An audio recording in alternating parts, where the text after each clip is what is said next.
Welcome back, students. Our next topic of the chapter number 7 is Hardy-Weinberg principle. Okay, and students, this topic is very important for the competitive exam also, for the board exam also, and I assure you 5 to 7 marks question. All of the questions comes from this chapter, from the evolution part, regarding to the analogous and homologous organ, regarding to adaptive radiation from the theories part and from this part also. And even there 2 to 3 marks numerical portion also comes from this part, Hardy-Weinberg principle, and that part also we will discuss in the next class. So just first off, let's start just general introduction, just general conditions, what was the according to this principle.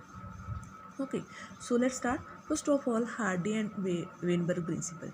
Hardy was the scientist who started to work on this principle, so that's why he given the name to this principle, Hardy-Weinberg principle. So what was the conditions for it?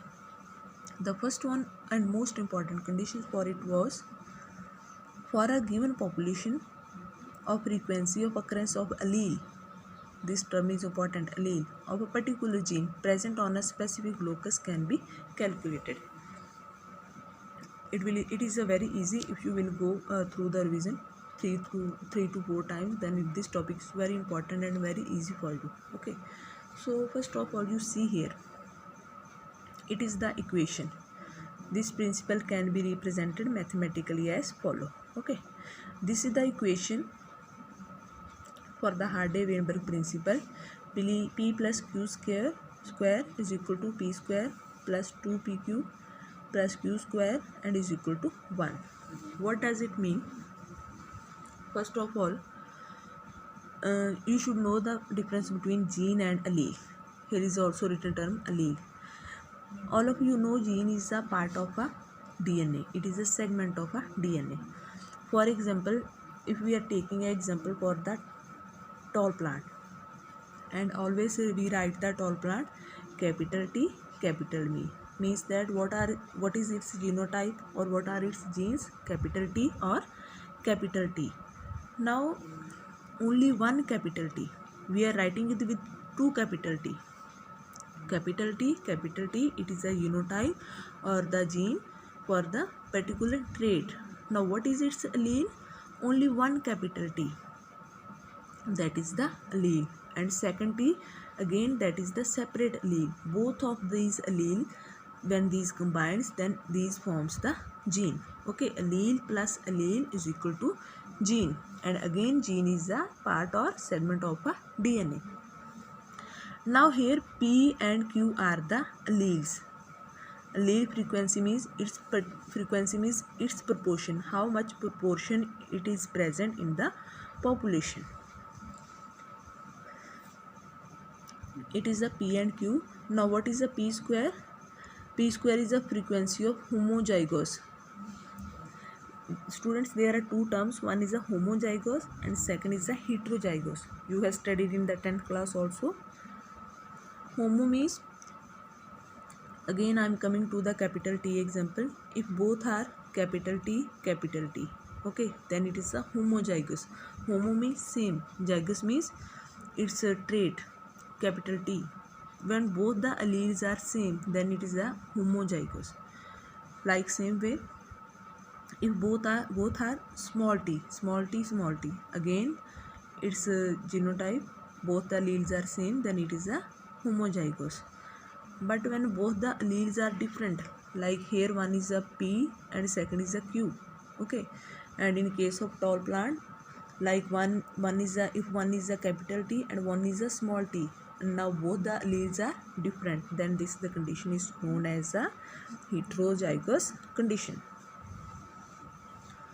So according to this principle, always this frequency of the population of the alleles in a frequency of the alleles in a population, it will remain always 1. It will not change. It is a fixed, it is a constant. Sum total all of the allelic frequencies is 1. Okay, now how? For example, mostly numerical portion comes from this part. Okay, how? So for example, suppose if the frequency of the P is P allele is 0.7. Okay, then the frequency of the Q gene, it will be, sorry, Q allele, it will be 0.3. Now if P is a 0.7, Q is a 0.3, 0.7 plus 0.3 is equal to, if we will add, it will be 1. It's a one example. You don't go on this formula, just focus on the just general example which I am giving to you. If P is a 0.7, Q is a 0.3, and on addition of P plus Q means that 0 plus 7 plus 0.3, it is equal to, its sum will be 1. One example is clear. Now let us take second example. Suppose in first case it was 0.7 and 0.3, remember it. Now in second case, what happened? This P frequency becomes 0.6. Then what will be the frequency of allele Q? Obviously it will be a 0.4, because it's our overall sum will remain 1. It will not increase. And we can find easily also, if P is given 0.6, Q is not given and is equal to 1. So we can, from the 1, we can subtract 0.6, and on subtraction its answer will be 0.4. Means that the frequency of the allele Q, it is a 0.4. But again, the sum of overall of the frequencies, allele frequencies in the population, it will remain 1. It will not change.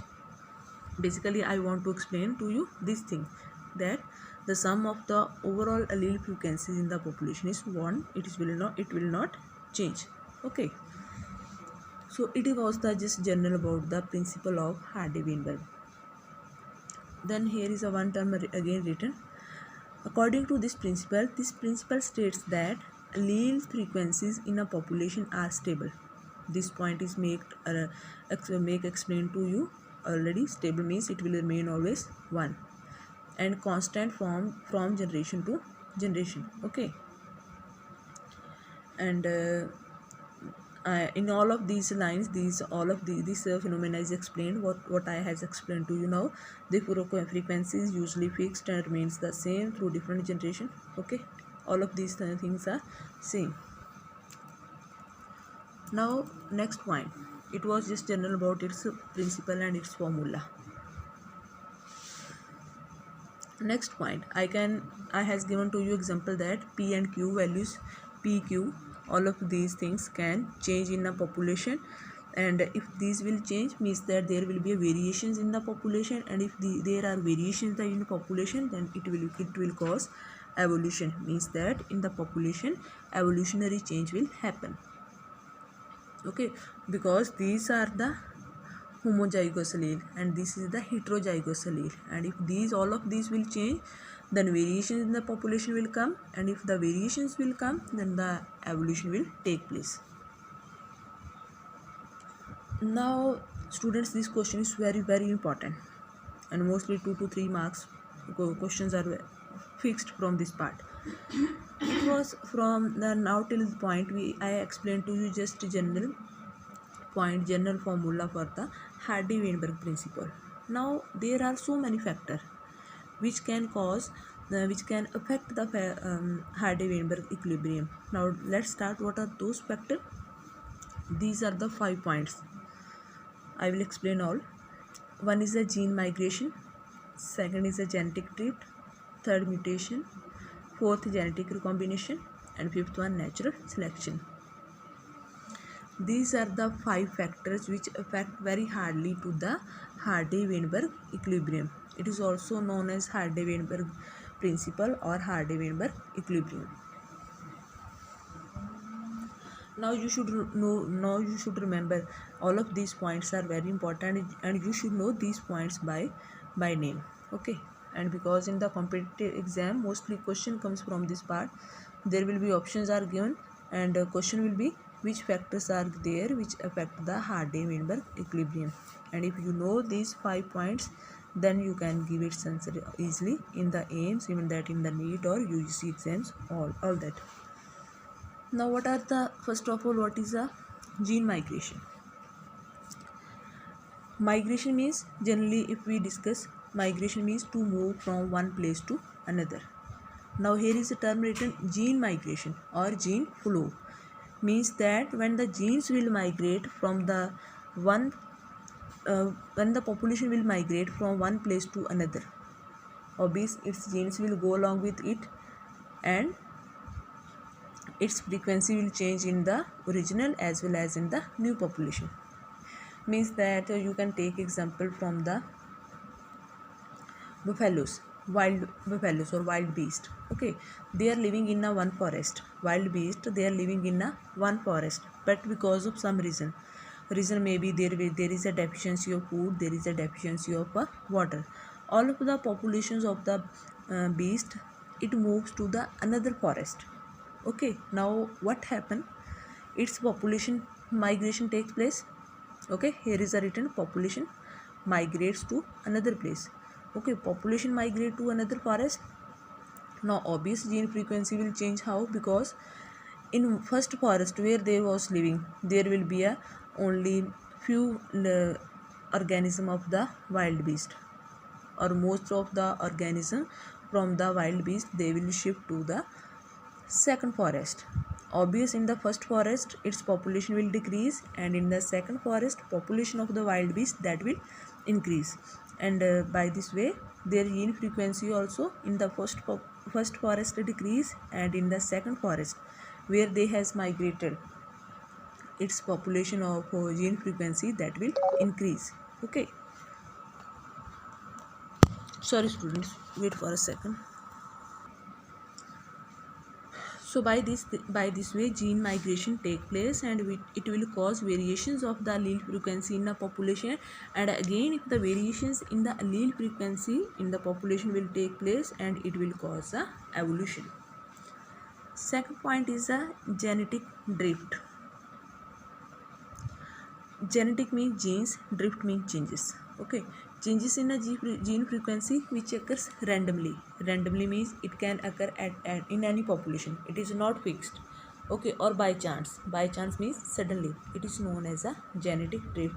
These definitions for the MCQ or for the objective type are also important, so you should remember. What is a genetic drift? It is the changes in the gene frequency that occurs due to random event or by chance. Alright, it is a genetic drift. Third point is mutation. As I explained to you earlier, mutations are sudden, stable and inheritable changes in a generation which causes variations, and again variations can lead to evolutionary changes or evolution. Genetic recombination. What is a genetic recombination? Yes, that is not explained here, I will explain. Genetic recombination means combination of the genes. For example, there is a one parents, and when the birth of the child takes place from that parents, okay, and there can happen from one parent's gene of white color is coming, and from the second male parents gene of black color is coming. And now when the combination of these genes takes place in case of a child, one allele is of black color, second allele is of white color, and when this black plus white alleles, what will be the color of the children? It will not fair or not black, it will be in between. Okay, so it is because of genetic recombination. Recombination means to combine, to mix the genes. That process is known as a genetic recombination. Natural selection, as I explained to you earlier also, which was given by the Darwin. And if the natural selection is taking place in the population, again because of natural selection there will be variations in the population, and because of variations it will cause evolutionary changes. And at the last, founder effect. Founder effects. Now what is the founder effect? Sometimes the change in the allelic frequency is so drastic that in a new population variants form a different species. Okay, sometimes what happened, because of change in the allelic frequency, totally different species that take place. Okay, origin of different species takes place. Now what is that? The original drifted means changed or shifted. The original shifted or drifted population from which the variants arose becomes the founder species. This effect is known as a founder effect. Now students, this term is clear from its name. Founder means to found. Founder means to found or to find. Okay. There was the one species that was existing already. Now what happened when this species moved to another place from that first species? Origin of second more species take place because of some evolutionary changes or because of some variations. Now the original species which was shifted from the first place and it given to the other species, and the origin of new species that becomes founder. Founder means to find a, you can remember by this way, founder means to find a new place to live by self. That species is known as a founder species, and this overall effect is known as a founder effect. Now generally if the question comes in the exam, what is a founder effect, then you can give its answer. The origin of the new species from the existing one means that from the original one species because of drifted population, and that new species is known as a founder species, and this overall effect is known as a founder effect. This question is very important, students. So it was just general about the Hardy-Weinberg law, Hardy-Weinberg principle, or Hardy-Weinberg equilibrium. So after that we will proceed next topic in the next class. Thank you, students.